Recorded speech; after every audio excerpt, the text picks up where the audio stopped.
आते ही उसने घर में मौजूद कोरियाई लोगों को डांटना शुरू कर दिया। असल में तिजोरी में रखा सारा सामान उसी का था। उसे बिल्कुल उम्मीद नहीं थी कि उसका अपना भतीजा उसकी ही दौलत हड़पने की कोशिश करेगा। उसने अपने भतीजे से कहा, वह नोटबुक मेरी तरफ फेंको। जैसे ही नोटबुक हवा में उछली, उसमें से एक छोटा सा कागज नीचे गिर गया। उस आदमी ने तुरंत इशारा किया और निजी ने बिना देर किए वह कागज अपने मुंह में डालकर निगल लिया। असल में उस कागज पर एक गुप्त चाबी लिखी थी, जिससे करोड़ों डॉलर वाले खाते तक पहुंचा जा सकता था। चारों तरफ अफरा तफरी मच गई। इस मौके का फायदा उठाकर निजी किसी तरह वहां से भाग निकला। घर पहुंचते ही उसने वह गुप्त जानकारी अपने कंप्यूटर में डाली। स्क्रीन पर जो रकम दिखाई दी, उसे देखकर वह हैरान रह गया। उस खाते में 1,80,00,000 डॉलर से भी ज्यादा पैसे थे। उसने अपनी जिंदगी में कभी इतनी बड़ी रकम नहीं देखी थी। लेकिन वह अभी इस सदमे से बाहर भी नहीं निकला था कि अस्पताल से उसकी चाची का फोन आ गया। उसके चाचा, जो दिल की बीमारी से जूझ रहे थे, रात में ही दुनिया छोड़ चुके थे। चाचा की मौत के बाद निजी ने फैसला कर लिया कि अब वह इस अपराध की दुनिया से हमेशा के लिए दूर हो जाएगा। लेकिन उसे क्या पता था कि सरदार का साथी अभी भी उसका पीछा नहीं छोड़ेगा। चाचा के अंतिम संस्कार के दिन वह अचानक वहां पहुंच गया। वह आराम से खाना खाने लगा और खाने की भी बेवजह बुराई करने लगा। निजी ने गुस्से में पूछा, तुम यहाँ क्या करने आए हो? उसने कहा, जिस गुप्त चाबी को तुम जानते हो उससे पैसा नहीं निकलेगा, उसके लिए दूसरी चाबी भी चाहिए। उसने बताया कि जिस आदमी की पहले गोली मारकर हत्या हुई थी, उसके घर में एक वॉलेट रखा है और उसी वॉलेट में तिजोरी की दूसरी चाबी छिपी हुई है। ये सुनते ही निजी ने साफ मना कर दिया। उसने कहा, मैंने पहले सिर्फ अपने बीमार चाचा के इलाज के लिए यह सब किया था। अब वह इस दुनिया में नहीं है, इसलिए मैं दोबारा कोई गैर कानूनी काम नहीं करूंगा। लेकिन यह सुनकर वह आदमी भड़क गया। उसने निजी को उसकी गर्लफ्रेंड लीसा का नाम लेकर धमकी दी। निजी समझ गया कि अगर वह इन लोगों के साथ रहा तो एक दिन अपनी जान भी गंवा देगा। इसलिए उसने तय किया कि वह उनके बताए हुए ठिकाने पर नहीं जाएगा। लेकिन उसके इस फैसले ने उस आदमी को और भी गुस्सा दिला दिया। अगले ही दिन वह सीधे निजी के घर पहुंच गया। उन्होंने एक तेज आवाज वाला स्पीकर निजी के कानों के पास लगा दिया, फिर उस पर पानी डालकर उसे होश में लाया। होश आते ही उन्होंने उसे कमरे के कोने में रखी तिजोरी खोलने के लिए मजबूर कर दिया। अपनी जान के डर से निजी के पास उनकी बात मानने के अलावा कोई रास्ता नहीं था। उधर लीसा भी स्टेज पर पियानो बजाने की तैयारी कर रही थी,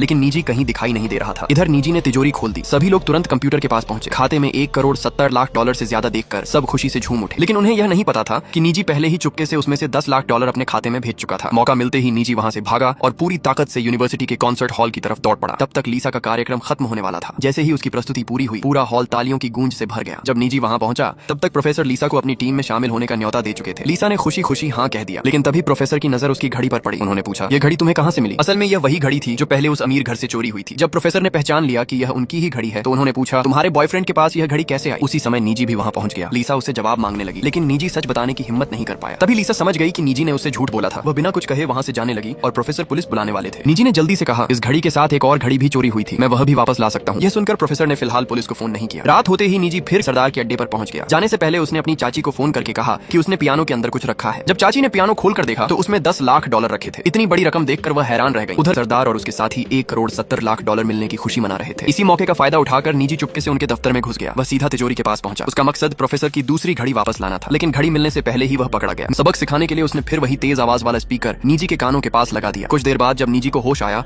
तो उसे एक चमत्कार का एहसास हुआ। अब उसकी सुनने की ताकत बिल्कुल सामान्य हो चुकी थी। तेज आवाज की वजह से उसकी असामान्य सुनने की क्षमता खत्म हो गई थी और उसके कान पहले जैसे हो गए थे। इतना ही नहीं, उसे प्रोफेसर की खोई हुई घड़ी भी वहीं एक बैग में मिल गई। वह तुरंत घड़ी लेकर प्रोफेसर के पास पहुंचा और उसे लौटा दी। निजी के चेहरे पर लगे जख्म देखकर प्रोफेसर समझ ही नहीं पाए कि उसने यह सब सिर्फ घड़ी वापस लाने के लिए किया था। उन्होंने कहा, मेरे पियानो में शायद कोई दिक्कत है, क्या तुम एक बार देखकर बता सकते हो? उसी समय लीसा भी वहां आ गई। उसने निजी से पूछा कि उसके साथ क्या हुआ था, लेकिन निजी ने कुछ नहीं कहा। वह चुपचाप पियानो के सामने बैठ गया और बजाने लगा। जैसे ही सुर गूंजे, लीसा हैरान रह गई। निजी पहले कहता था कि वह पियानो बजा सकता है, लेकिन लीसा को लगता था कि वह मजाक कर रहा है। अब उसे समझ आया कि निजी सच कह रहा था। इतनी मुश्किलों के बाद आखिरकार निजी अपने सपने के सामने बैठा था। उसकी उंगलियां पियानो पर चल रही थीं और हर सुर में उसका दर्द साफ महसूस हो रहा था। ये सुनते सुनते लीसा की आंखें भी नम हो गईं। यहीं पर फिल्म खत्म होती है। ये फिल्म एक शानदार क्राइम ड्रामा है जिसमें रोमांच के साथ गहरा संदेश भी छिपा है। कहानी बताती है कि इंसान की खास काबिलियत उसे सही रास्ते पर भी ले जा सकती है और गलत रास्ते पर भी। शुरुआत में निजी अपने हुनर का इस्तेमाल पैसे कमाने के लिए करता है, लेकिन धीरे धीरे उसे समझ आता है कि गलत रास्ते पर मिला पैसा कभी सुकून नहीं देता। आखिर में वह सही रास्ता चुनता है और अपनी गलतियों को सुधारने की कोशिश करता है। फिल्म हमें यही सिखाती है कि लालच इंसान को धीरे धीरे अपनी हदें पार करने पर मजबूर कर देता है। इसलिए थोड़े समय के फायदे से ज्यादा जरूरी है कि इंसान हर हाल में